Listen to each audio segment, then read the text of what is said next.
Hi, welcome. Enjoy the content, subscribe, and turn on notifications. Ryan Clark always believed flying was the easiest part of his life. At 35, he was a commercial pilot for a major airline based in Denver, Colorado, spending 1 week a month crisscrossing the country and occasionally flying to international destinations. The job was demanding, the schedule unpredictable, but Ryan loved the feeling of being in control, safely guiding hundreds of people through the clouds.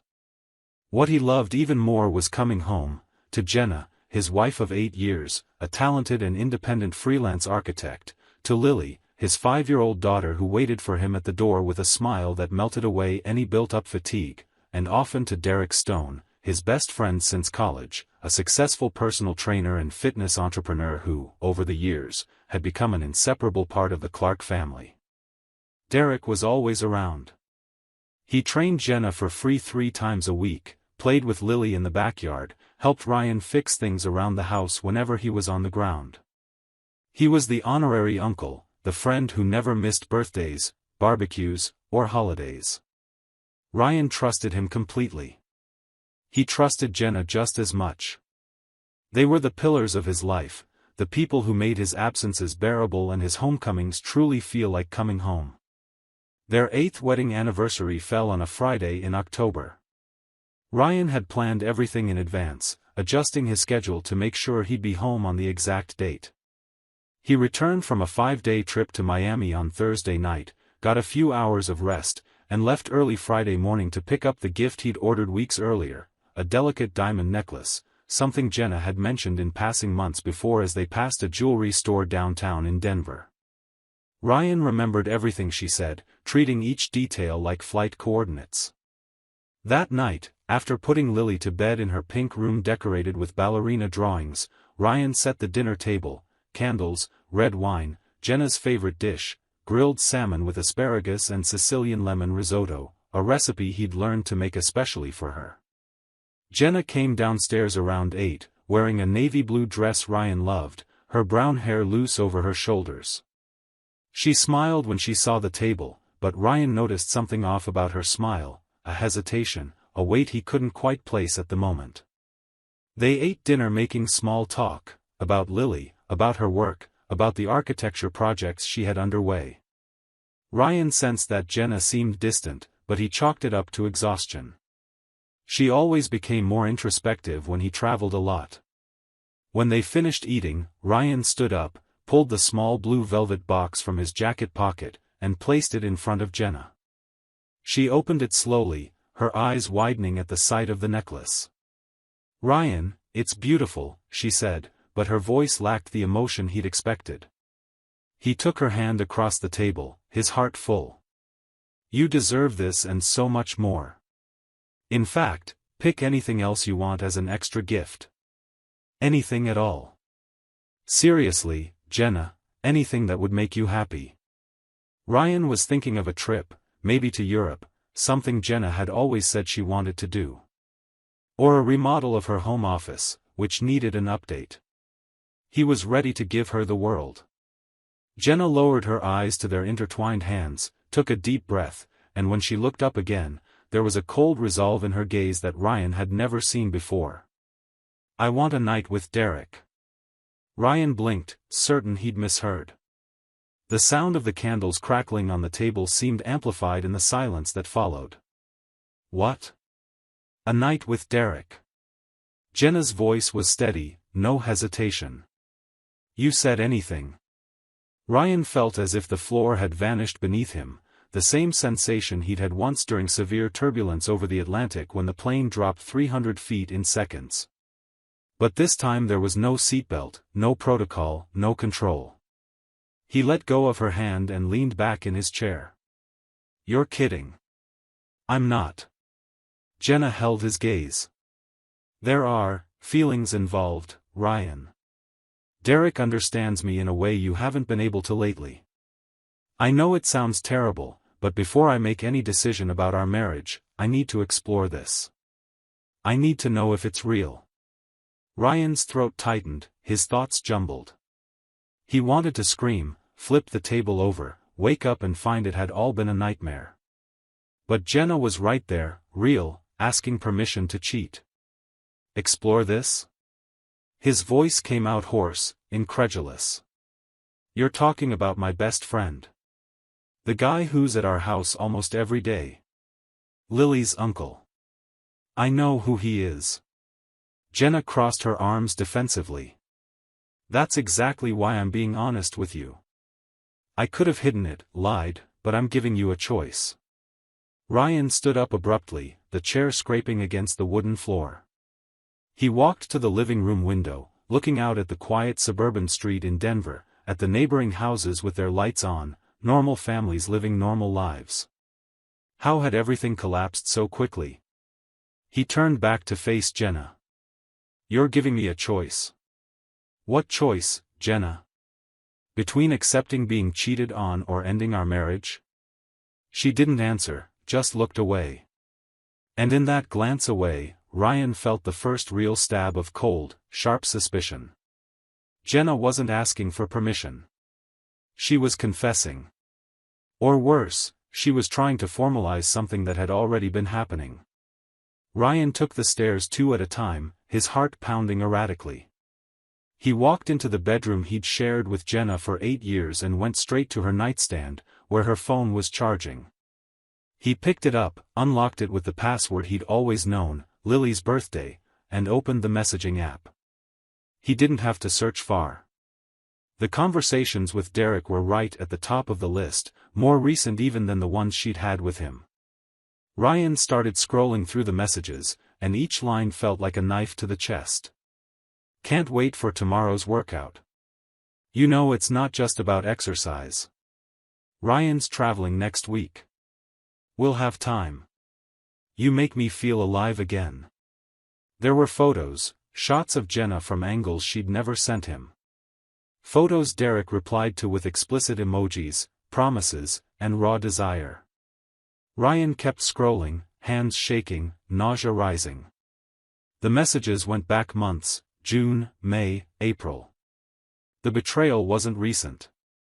It was systematic, deliberate, nurtured during all those trips Ryan had taken to support the family, to give Jenna the freedom to work freelance, to make sure Lily had everything she needed. He found a message from 2 weeks earlier, while he'd been flying to Seattle. Lily was asleep. It was perfect. Ryan dropped the phone onto the bed, bent forward with his hands on his knees, struggling to breathe. Derek had been in his house. In his bed. While his daughter slept in the next room. Ryan walked back downstairs, phone in hand. Jenna was still sitting at the table, head lowered, as if bracing for the storm. He set the phone in front of her, the screen lighting up her face with the exposed messages. How many times? Jenna looked up, and for the first time, Ryan saw fear in her eyes. Ryan, How many times, Jenna? His voice was dangerously calm now, the kind of calm that comes right before irreversible decisions. I don't know. A few. She reached for the phone, but Ryan pulled it away. A few. Ryan repeated the word, testing its weight. A few times you brought my best friend into my house, into my bed, while I was out working to keep all this together. He gestured around him, taking in the house, the life they'd built. And Lily? Was she here? She was asleep, Ryan. She never knew. Oh, well then. The biting sarcasm finally slipped out.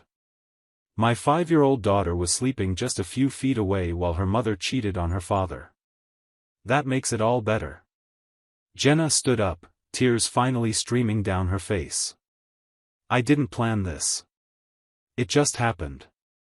I felt alone, you're always traveling, and Derek was there.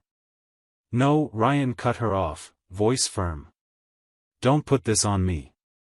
I work to support this family. I always came back. I've always been faithful. I've always loved you. You chose this. Both of you did. He pulled out his own phone and, without thinking twice, dialed Derek. It was almost 10 at night, but Derek answered on the third ring, cheerful and relaxed. Hey, Ryan. What's up? Ryan put the call on speaker, staring straight at Jenna as he spoke. Derek, are you going to tell her, or should I? There was a pause on the other end, a hesitation. Tell her what, man? That you've been sleeping with my wife for months. That you betrayed my trust. That you're a piece of shit. Ryan's voice trembled now, the anger finally breaking through his forced calm. Derek stammered, trying to form an excuse, but Ryan didn't wait. I know everything. I read the messages. Saw the photos. So listen carefully, you're never coming near my family again. Never speaking to me again. Never stepping foot in this house again. It's over. He hung up before Derek could respond and tossed the phone onto the couch. Jenna was crying now, sobbing, trying to move closer. Ryan, please, we can talk about this. We can try therapy, we can. You're leaving this house tonight. Ryan spoke quietly, but each word was a final sentence. And Lily stays with me. You can't do that. Jenna shouted, her voice rising for the first time. She's my daughter. And you brought your lover into this house while she was sleeping. Do you really think a judge is going to like hearing that? Ryan grabbed Jenna's phone again and started taking screenshots of the conversations. I've got it all here, every message, every photo, every lie. Jenna sank to her knees, hands covering her face. I'm sorry. I'm so sorry. But Ryan was already dialing another number, her parents. When Jenna's mother answered, worried by the late call, Ryan explained everything with a coldness he didn't know he had. 10 minutes later, Jenna's parents were on their way. When they arrived, her mother came in crying and embraced her daughter, but Jenna's father, a serious man and an army veteran, looked at Ryan with deep sorrow and gave a slow nod. You're doing the right thing, he said quietly. Take care of Lily. We'll take care of her. He nodded toward Jenna. That night, Jenna left the house with a small suitcase, escorted by her parents. Ryan went up to Lily's room, sat in the chair beside her bed, and watched his daughter sleep, her chest rising and falling in a peaceful rhythm. She didn't know anything yet. And Ryan would do everything in his power to shield her from the chaos that lay ahead. On Saturday morning, Ryan called a child custody attorney a fellow pilot had recommended years earlier during a similar case. The firm handled emergencies, and Ryan managed to get an appointment for Monday. He spent the weekend caring for Lily, keeping things normal, taking her to the park, making pancakes for breakfast. Lily asked about her mother once, and Ryan said she was visiting her grandparents. The girl accepted it without question, used to Ryan's absences and, he now realized, probably also used to Jenna's appointments or girl time. On Monday, Ryan sat in the elegant office of attorney Jonathan Pierce, a man in his mid-50s with a solid reputation in Denver. Ryan presented all the evidence, screenshots of messages, photos, dates that matched his work trips. He explained how Derek had frequented their home, how Lily knew him, how the affair had happened under the very roof where his daughter slept. Jonathan listened carefully, reading glasses perched on his nose as he reviewed the documents. When Ryan finished, the lawyer leaned back in his leather chair. In Colorado, adultery isn't automatically decisive in property division, but it can influence custody decisions if there's evidence that a parent's behavior negatively impacts the child. You've got a strong case, Ryan. Bringing a lover into the home, exposing the child to an emotionally unstable environment, fundamental breach of trust, a history of lies, will seek primary custody for you with supervised visitation for her initially. Ryan nodded, throat tight. I just want to protect my daughter. And that's exactly what we'll do. The divorce was officially filed on Tuesday. Jenna received the papers at her parents' house, and according to her lawyer, she was devastated. She tried calling Ryan several times, but he never answered. All communication now went through their attorneys. Jenna argued she deserved shared custody, that she was a good mother, that the affair didn't affect her ability to care for Lily. But Jonathan Pierce was relentless. He presented the evidence to the judge, the texts, the timeline, the potential emotional impact on a child who might eventually learn her mother had an affair with someone she called uncle. The preliminary hearing took place 3 weeks later in a family court downtown in Denver. Ryan was nervous but prepared. Jenna arrived with her parents and lawyer, eyes red, clearly shaken. The judge, a middle-aged woman with a stern expression, reviewed all documents, heard both sides, and at the end granted Ryan temporary primary custody, with bi-weekly supervised visitation for Jenna until a full psychosocial evaluation could be completed. Jenna left the courtroom crying, supported by her mother. Meanwhile, Derek began facing consequences for his choices. Ryan didn't have to say a word. Word spread quickly through their social circle.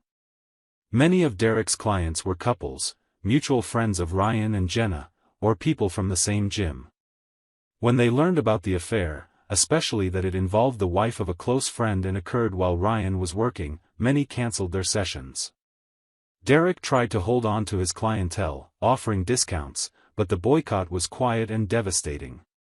His income dropped by more than 60% in a month. He also lost his contract with the main gym where he taught group classes after management received complaints from members. Jenna faced her own losses. As a freelance architect, she relied on referrals and a professional network she'd built over the years in Denver. Once the reason for the divorce became known, and in a city like Denver, where professional and social circles often overlap, that happened fast, Jenna saw contracts disappear. A major corporate client, who happened to be Ryan's friend from an aviation club, terminated an office renovation project midway through. Another client, a family who'd hired Jenna to design a vacation home, simply stopped replying to emails. Her once impeccable reputation was now tarnished, not just professionally, but socially. Party invitations stopped coming. Mutual friends distanced themselves, though some quietly sent messages of support to Ryan. The months that followed were the hardest of Ryan's life. He adjusted his flight schedule, requesting shorter routes and fewer trips, even if it meant a temporary pay cut. Lily was the priority. He dropped her off at school every morning, picked her up in the afternoon, helped with homework, made dinner, read bedtime stories. On weekends, they went to the zoo, the science museum, or just stayed home watching movies. Lily gradually started asking more about her mother. Ryan never spoke badly of Jenna in front of her. He explained, in simple and honest terms, that Mommy and Daddy weren't together anymore, but that they both loved her very much. Lily accepted it, as children often do, with a resilience that both broke and strengthened Ryan's heart. Jenna saw Lily every other week, always under the supervision of a social worker or at her grandparents' house. The visits were tense at first, Lily uneasy with her mother's distance, but slowly the girl adjusted. Jenna tried a few times to speak with Ryan in person, but he kept his distance. He no longer felt anger, just a heavy sadness, deep disillusionment, and a fierce determination to protect his daughter. Derek reached out once, sending a long message apologizing, saying he never meant to hurt Ryan, that things just happened. Ryan deleted it without replying. Weeks later, he heard through mutual acquaintances that Derek had moved to Boulder, trying to restart his career there. He and Jenna didn't stay together. According to Jenna's parents, who maintained polite contact with Ryan for Lily's sake, their relationship collapsed under the weight of guilt and consequences. They tried briefly, but it was impossible to build anything on the ruins they'd created. A year after that terrible anniversary night, Ryan stood in the backyard watching Lily play with the dog they'd adopted 3 months earlier, a golden Labrador named Buddy. The girl laughed, running barefoot through the grass, the dog barking and jumping around her. For the first time in months, Ryan felt something close to peace. The house was quieter now, no Jenna, no Derek, no false promises of a life that had never been as perfect as he'd believed. But there was honesty now. Clarity. Lily had been officially granted primary custody to him after the psychosocial evaluation concluded Ryan provided the more stable environment. Jenna now had unsupervised visitation, though still limited to alternate weekends. She seemed to be rebuilding her life, taking on smaller projects, living alone in a small apartment. Ryan didn't wish her harm. He just wished she'd stay far enough away to not destroy anything else. Ryan was rebuilding too. He'd started flying longer routes occasionally again, always confident Lily was well cared for, either by his parents, who'd moved closer, or by a trusted nanny he'd hired. He started therapy, working through the betrayal, the loss of his friend, the end of his marriage. He made new friends at work, pilots who shared similar stories, who understood the complexities of maintaining relationships while living in the air. One night, after tucking Lily in, Ryan sat on the porch with a beer, gazing at the Rocky Mountains in the distance, lit by moonlight. He thought about Jenna, about Derek, about the life they might have had. He thought about how trust, once broken, is almost impossible to rebuild. He thought about how he'd offered Jenna anything, and she'd chosen the one thing that would destroy everything. But he also thought about Lily, sleeping peacefully in her room, safe, loved, protected. He thought about the dog snoring at his feet. He thought about the flights he'd take the following week, the clouds he'd cross, the places he'd still see. Life went on, hurt, scarred, but it went on. Ryan Clark had learned, in the most painful way possible, that not every storm can be avoided. But he'd also learned that even after a fall, it's possible to find solid ground again. And that loyalty, truth, and genuine love aren't negotiable. They have no price. And they should never, ever be mistaken for weakness. He finished his beer, stood up, and went back inside, locking the door behind him. The night was cold in Denver, but inside that house, there was finally real warmth. Thank you for watching the video. If you enjoyed it, don't forget to subscribe to the channel and turn on notifications so you won't miss any updates. See you next time.